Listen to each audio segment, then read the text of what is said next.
1 तारीख को चुनाव का 7वां चरण समाप्त हो गया। बिहार के मतदाता मालिकों को मैं हृदय से धन्यवाद देता हूं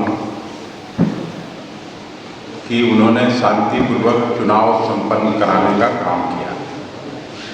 कांग्रेस के सभी बड़े लीडर्स से लेके विलेज लेवल वर्कर्स तक को भी मैं हृदय से बधाई और धन्यवाद देता हूं, जिन्होंने बड़ी कड़ी मेहनत की इस चुनाव में और निश्चित रूप से परिणाम भी हम लोगों के पक्ष में मिलेगा।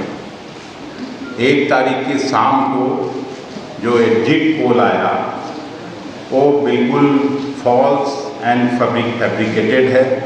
हम लोगों को जो नीचे से ग्राउंड रिपोर्ट है उसके आधार पर मैं आप सब मित्रों को इतना कहना चाहता हूं कि हम लोग अधिकांश सीटों पर महागठबंधन के उम्मीदवार जीतेंगे, चाहे वो खगड़िया की सीट हो सीपीएम लड़ी है, चाहे काराकाट की सीट हो जो माले लड़ी है।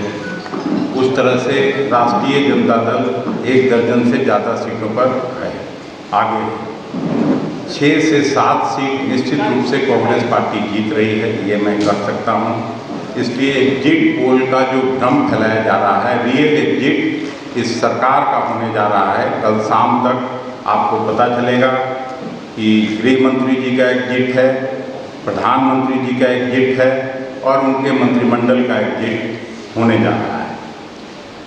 आपको मालूम है कि आदरणीय एआईसीसी के प्रेसिडेंट खड़गे साहब ने 1 तारीख को ही महागठबंधन के सभी महत्वपूर्ण लीडर्स को दिल्ली में अपने आवास पर बुलाया था और फीडबैक लिया था।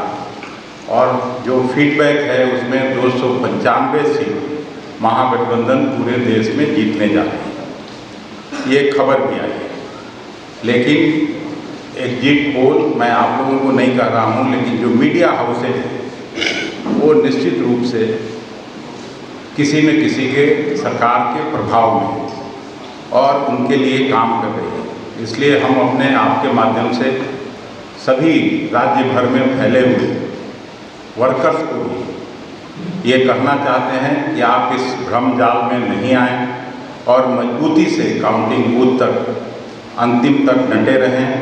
परिणाम हम लोगों के पक्ष में आ रहा है, ये हम अच्छी तरह से जानते हैं कि 7 सीट पक्का कांग्रेस जीतेगी, 13-14 सीट निश्चित रूप से राष्ट्रीय जनता दल के उम्मीदवार जीत रहे हैं और 3-4 सीट पर वाम दलों के लोग भी जीत रहे हैं। तो ये कहाँ से इस तरह का एग्जिट पोल दिखाया जाता है, भ्रमजाल फैलाया जाता है। मुझे तो याद है मैं लोकसभा में चुनाव लड़ा था पहली बार 2004 में, उस समय भी इसी तरह का भ्रामक एग्जिट पोल आया था।